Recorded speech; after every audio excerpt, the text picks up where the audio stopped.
वाली द्वारा संचालित ऑनलाइन क्लासेज में आपका स्वागत है। कक्षा द्विदशीय विज्ञान विषय रासायन विज्ञान केमिस्ट्री। जैसा कि अपन ने पहले ठोस अवस्था यानी पहला लेसन ठोस अवस्था पढ़ रहे थे, तो इस ठोस अवस्था के अंदर है वो नेक्स्ट जो टॉपिक है अपना वो है क्रिस्टलीय जालक एवं एकक कोष्टिका। तो सबसे पहले अपन इसकी बात करते हैं, क्रिस्टलीय जालक क्या होता है। तो ये जो अवयवी कणों की व्यवस्था है वो त्रिविमीय जालक के रूप में इस तरह की एक व्यवस्था होती है जिसके अंदर ये सब अवयवी कण होते हैं और जब इनको जोड़ दिया जाता है तो एक ज्यामिति बन जाती है, नियमित ज्यामिति बन जाती है। तो जैसे कि एक एग्जाम्पल है NaCl, सोडियम क्लोराइड का एग्जाम्पल लेते हैं, तो इसके अंदर ये NaCl की जो ज्यामिति है वो इस प्रकार बनती है। तो ये जो त्रिविमीय बिंदुओं को जब मिलाते हैं तो एक जालक संरचना बन जाती है। इस जालक संरचना के अंदर एक तो क्रिस्टलीय जालक होंगे, तो इन क्रिस्टलीय जालकों के अंदर जो ये कण है यानी अवयवी कण है, जब इनको मिलाते हैं तो एक जालक बन जाता है। अब इसको क्रिस्टलीय जालक को इस प्रकार परिभाषित कर सकते हैं कि किसी क्रिस्टलीय ठोस के अवयवी कणों की त्रिविमीय व्यवस्थाओं को बिंदुओं के रूप में जब प्रदर्शित किया जाता है तो वो कहलाता है क्रिस्टलीय जालक। यानी ये त्रिविमीय बिंदु है, जब इनको जालक के रूप में इस तरह प्रदर्शित किया जाता है तो वो बनता है क्रिस्टलीय जालक। तो इस तरह से ये अवयवी कणों की एक नियमित व्यवस्था होती है जिसके अंदर ये त्रिविमीय जालक के रूप में ये अवयवी कण या बिंदु के रूप में इस तरह से व्यवस्थित करते हैं, तो इससे एक क्रिस्टलीय जालक बन जाता है। फिर इस क्रिस्टलीय जालक के जो लक्षण है, दूसरा पॉइंट इसी के अंदर है क्रिस्टलीय जालक के लक्षण। तो इसके अंदर क्रिस्टलीय जालक में प्रत्येक जो अवयवी कण है वो जालक स्थल के रूप में, ऐसे ये जालक स्थल के रूप में ये कण है वो व्यवस्थित रहते हैं। तो क्रिस्टलीय जालक में प्रत्येक जालक है वो ये जालक स्थल कहलाता है और इसके अंदर प्रत्येक बिंदु है वो अवयवी कण को प्रदर्शित करता है। तो इस तरह से ये प्रत्येक बिंदु एक अवयवी कण को प्रदर्शित करता है और ये जालक स्थल बन जाता है।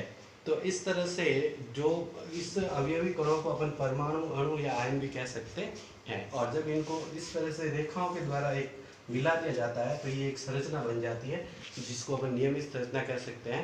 तो वो बन जाता है, एक ज्यामिति बन जाती है जिससे अपन क्रिस्टलीय जालक कहते हैं।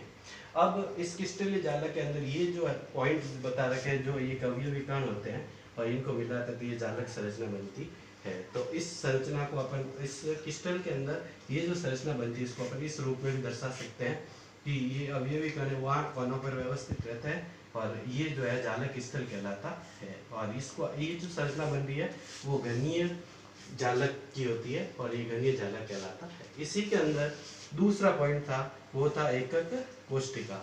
अब एकक कोष्टिका क्या होती है? अब ये जो क्रिस्टलीय जालक जो बनते हैं, ये टोटल क्रिस्टलीय जालक है वो 14 प्रकार के क्रिस्टलीय जालक संभव है जिन्हें ब्रेवे जालक कहते हैं। यानी 14 प्रकार के क्रिस्टलीय जालक संभव है जिन्हें ब्रेवे जालक कहा जाता है, क्योंकि वैज्ञानिक ब्रेवे ने सबसे पहले इसके बारे में बताया था। इसलिए इस तरह से अपन कह सकते हैं कि जालक जो क्रिस्टलीय जालक है वो 14 प्रकार के क्रिस्टलीय जालक संभव है जिन्हें ब्रेवे जालक कहते हैं। अब इसके अंदर दूसरा पॉइंट आता है वो है एकक कोष्टिका। तो जैसे ये एक जालक क्या कह सकते हैं अपन, जालक ये क्रिस्टलीय जालक है, तो इसके अंदर ये जो कण है इन कणों को अपन मिलाते हैं तो एक नियमित ज्यामिति बन जाती है। तो इस ज्यामिति के अंदर अपन इस संरचना को एकक कोष्टिका कह सकते हैं। जैसा कि उदाहरण के रूप में अपन ले सकते हैं कि बहुत सारी ईंटों की दीवार है, उसमें से एक ईंट को है वो क्रिस्टल, एक ईंट को अपन बाहर निकाल दिया जाता है तो एकक कोष्टिका बन जाती है। या फिर इस त्रिविमीय जालक के अंदर जो व्यवस्था है ये, तो जब इनको बिंदुओं के रूप में मिलाते हैं तो ये एक घनीय संरचना के रूप में है वो संरचना प्राप्त होती है जिसको अपन एकक कोष्टिका कह सकते हैं। तो एकक कोष्टिका को इस प्रकार परिभाषित कर सकते हैं कि किसी क्रिस्टलीय जालक के लक्षणों को एकक कोष्टिका के रूप में प्रदर्शित करने के लिए इसको परिभाषित इस प्रकार कर सकते हैं अपन कि किसी ठोस की वह छोटी छोटी इकाई जिसे बार बार दोहराने पर संपूर्ण क्रिस्टल जालक का निर्माण हो जाता है उसे एकक कोष्टिका या मात्र कोष्टिका या इकाई कोष्टिका कह सकते हैं। तो एकक कोष्टिका के 3 नाम है। इस एकक कोष्टिका को मात्र कोष्टिका भी कहते हैं, इकाई कोष्टिका भी कहते हैं। तो मैंने अभी उदाहरण के तौर पर बताया कि बहुत सारी ईंटों की दीवार है, उसमें से एक ईंट को अपन बाहर निकाल दिया जाता है तो वो मात्र कोष्टिका कहलाती है। तो 2 चीजें इसमें पढ़ी अपन, एक तो क्रिस्टलीय जालक, दूसरा होता है एकक कोष्टिका। फिर उसके बाद आता है वो है कि जो क्रिस्टलीय जालक है इसकी नेक्स्ट जो पॉइंट है वो है एकक कोष्टिका, और इकाई कोष्टिका भी कह सकते हैं इसको। तो इकाई या एकक कोष्टिका के पैरामीटर, तो इस इकाई या एकक कोष्टिका के पैरामीटर है, इनको प्रदर्शित करने के लिए सबसे पहले इस एकक कोष्टिका के अभिलक्षणों की बात करते हैं।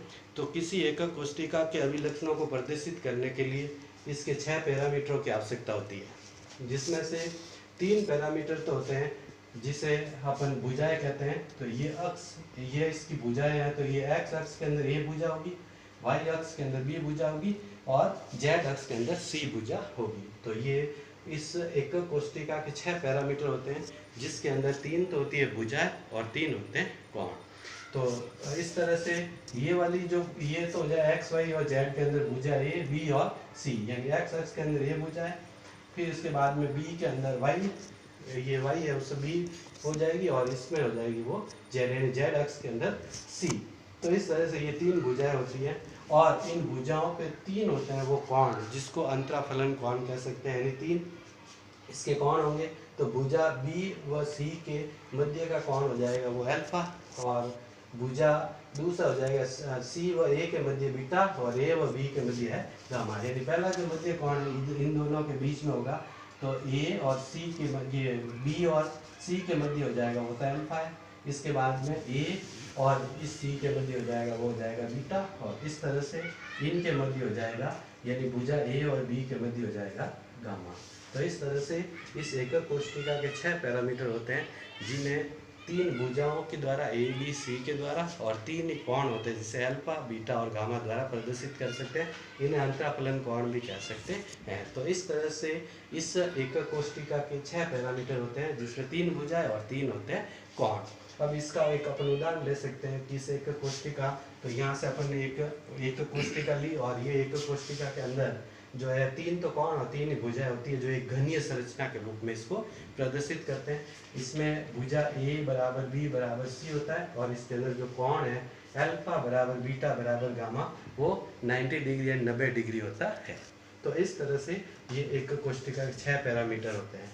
फिर इसके बाद जो नेक्स्ट टॉपिक है वो है क्रिस्टल तंत्रों के प्रकार और एकक कोष्टिका के प्रकार, या तो कह सकते हैं क्रिस्टल तंत्र के प्रकार या एकक कोष्टिका के प्रकार। अब एकक कोष्टिका या क्रिस्टल तंत्र के प्रकार के अंदर ये एकक कोष्टिका है वो 2 प्रकार की होती है। पहली है आदि एकक कोष्टिका और दूसरी हो जाएगी केंद्रित एकक कोष्टिका। अब सबसे पहले अपन परिभाषित करते हैं आदि एकक कोष्टिका। आदि एकक कोष्टिका को सरल एकक कोष्टिका भी कह सकते हैं, या इंग्लिश में इसको सिंपल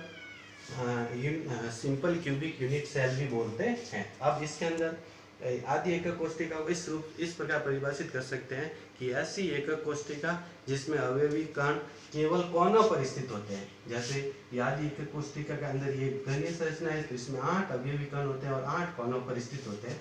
तो इस तरह से कह सकते हैं आदि एकक कोष्टिका के अंदर या ऐसी एकक कोष्टिका जिसमें अवयवी कण है वो केवल कोनों पर स्थित होते हैं, तो वो कहलाती है आदि एकक कोष्टिका। सरल एकक कोष्टिका भी कह सकते हैं, या फिर इसका दूसरा नाम है सिंपल क्यूबिक यूनिट सेल। दूसरा आता है केंद्रित एकक कोष्टिका, और केंद्रित एकक कोष्टिका वापिस इसके अंदर यहाँ पे अवयवी कण कोनों के अलावा दूसरी परिस्थितियां हैं वहाँ पे स्थित होते हैं। तो केंद्रित एकक कोष्टिका को वापिस 3 प्रकार से विभाजित किया जाता है।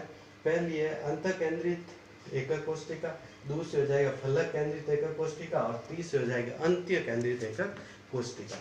तो सबसे पहले अपन बात करते हैं वो है अंत केंद्रित एकक कोष्टिका।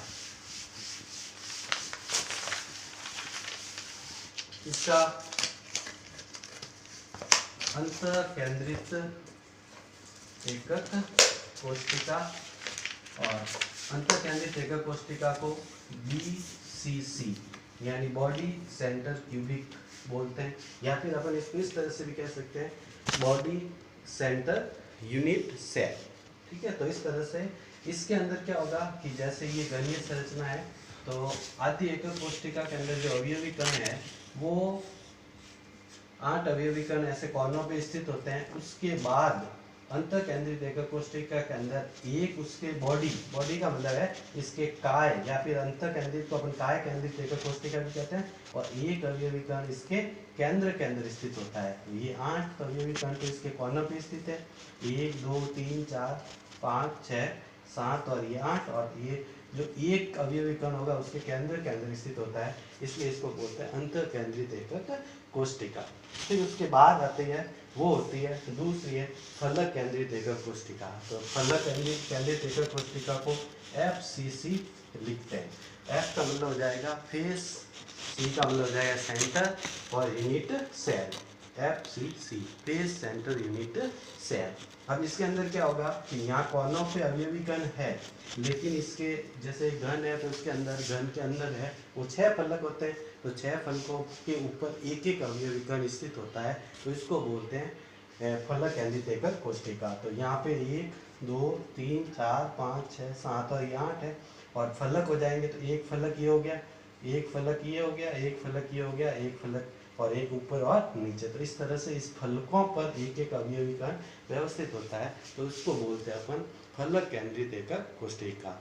यानी फलक पर है वो एक एक फलक पर एक एक अवयवी कण व्यवस्थित होता है, यानी कोनों के अलावा, तो वो कहलाता है फलक केंद्रित एकक कोष्टिका, जिसको FCC कहते हैं। फिर इसके बाद आता है वो है लास्ट वाला अंत्य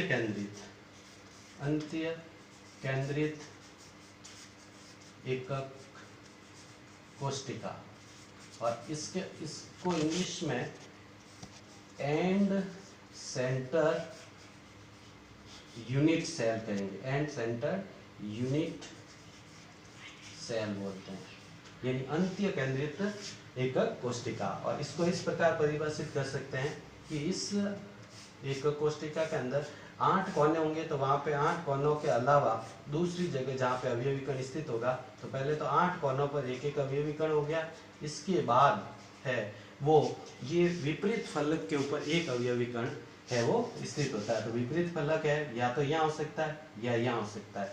तो इस तरह से इसको इस प्रकार परिभाषित कर सकते हैं कि इसके अंदर है वो अंत्य केंद्रित एकक कोष्टिका के अंदर कोनों के अलावा किन्हीं 2 विपरीत फलकों के केंद्र पर एक अवयवी कण होता है, यानी किन्हीं 2 विपरीत या कह सकते हैं आमने सामने के फलकों के केंद्रों पर एक अवयवी कण होता है। यानी आमने सामने का फलक यानी इसके सामने वाला ये हो जाएगा, तो या इसके सामने वाला ये हो जाएगा, तो इन दोनों के मध्य एक अवयवी कण स्थित होता है। तो इस तरह से जो है केंद्रित एकक कोष्टिका 3 प्रकार की है। अंतर केंद्रित एकक कोष्टिका जिसको BCC बोलते हैं, इसका दूसरा नाम काय केंद्रित एकक कोष्टिका भी है। दूसरा है फलक केंद्रित एकक कोष्टिका जिसको FCC बोला जाता है, फेस, सेंटर, यूनिट सेल। और तीसरा होता है अंत्य केंद्रित एकक कोष्टिका जिसके अंदर इसको एंड सेंटर यूनिट सेल कहा जाता है। तो इस तरह से इस टॉपिक के अंदर क्रिस्टलीय तंत्र के प्रकार और एकक कोष्टिका 2 प्रकार की होती है, आद्य एकक कोष्टिका, दूसरा केंद्रित एकक कोष्टिका। केंद्रित एकक कोष्टिका का वापस विभाजन करते हैं तो ये 3 प्रकार की अंतर केंद्रित, फलक केंद्रित और अंत्य केंद्रित, इसको बोलते हैं BCC। इस अंतर केंद्रित का दूसरा नाम है काय केंद्रित एकक कोष्टिका, इसको बोलते हैं FCC फलक केंद्रित एकक कोष्टिका, और दूसरा हो जाएगा अंत्य केंद्रित एकक कोष्टिका एंड सेंटर यूनिट सेल।